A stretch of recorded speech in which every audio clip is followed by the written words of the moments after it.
in terms of the policy, let's leave out the vitriol between the parties. It's been very, very divisive.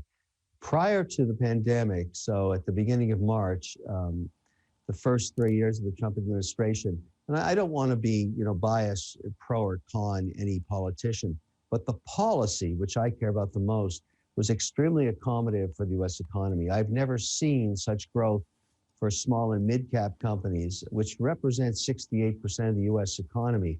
And I have investments in over 60 small-cap private companies in the U.S. in almost every sector. And we had extraordinary growth. Of course, the pandemic hits, and everything grinds to a halt because we basically shut down retail distribution. But I would say that in terms of the recovery, and I have real-time data across these 68 companies, 20% of them are going to go out of business and are in the process of doing that. And they're in the ones that are in the entertainment space, movie theaters, for example, we have exposure there. The wedding industry, we have exposure there going to zero. No one's getting married anymore. And that's a multi-billion-dollar industry. Cruise ships, travel, food services. We support and maintain service entities for stadiums, for sports. Those businesses are all on their way to zero. But the other 80%, and this is what's so extraordinary, I would have never have guessed, basically went online and took their retail sales and moved them to direct to consumer. And now, after 7 months, they're ahead of forecast on free cash flow. Now, the sales are still down, but the free cash flow's up because basically when you sell direct to a consumer, and by the way, you saw this in the Nike numbers, their sales were down in the last quarter, their free cash flow was up, their margins were up because they took those sales from retail direct to consumer globally. And so when you do that, you become much more efficient because a sales dollar direct to customer is 100% gross margin versus one in retail, which is 50%. And so I've got this extraordinary situation where the portfolio is down 32% year over year. This is my portfolio now with 56 companies, but free cash flow is only down 14.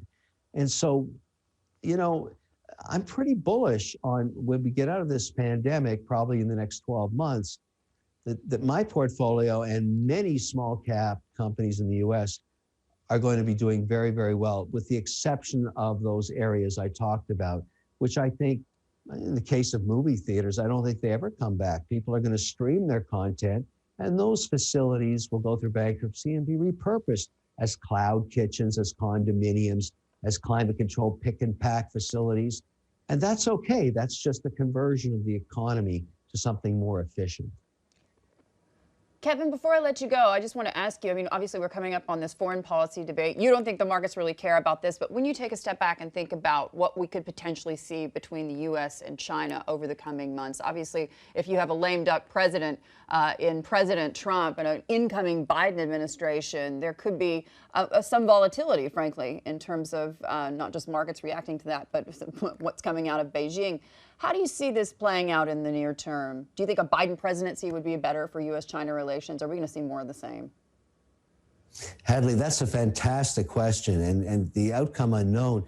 You've got a really big debate going on here. The tariffs have actually brought in a tremendous amount of income and protection to a lot of U.S. businesses. So for Biden to immediately reverse those is going to be very, very difficult. Also U.S. manufacturing has seen a little bit of a renaissance of late as companies try to avoid the supply chain tariff issues around China. Biden, I don't think, is going to do much in changing policy. I keep going back to the basic problem that he's got. If tomorrow morning, and it's only 2 weeks away, he wakes up and he's president, you got 9% of the economy unemployed. I think his hands are tied. I don't think he does very much of anything. I think the policies remain the same. There's midterm elections 24 months later. So if there is a blue tide, which some people speculate, I don't think that's going to happen. It'll probably change after 24 months. Hadley, that's why the markets just don't care. They don't care who wins the election. Either way, you're going to get $2 trillion worth of stimulus, probably, if you're Chinese government, you'd rather have Biden. But if Trump wins again, Katie bar the doors on, China relations. He's going to put the screws down even harder. And the market's ready for that too. This is the most fascinating election the American economy's ever seen because the market just doesn't care.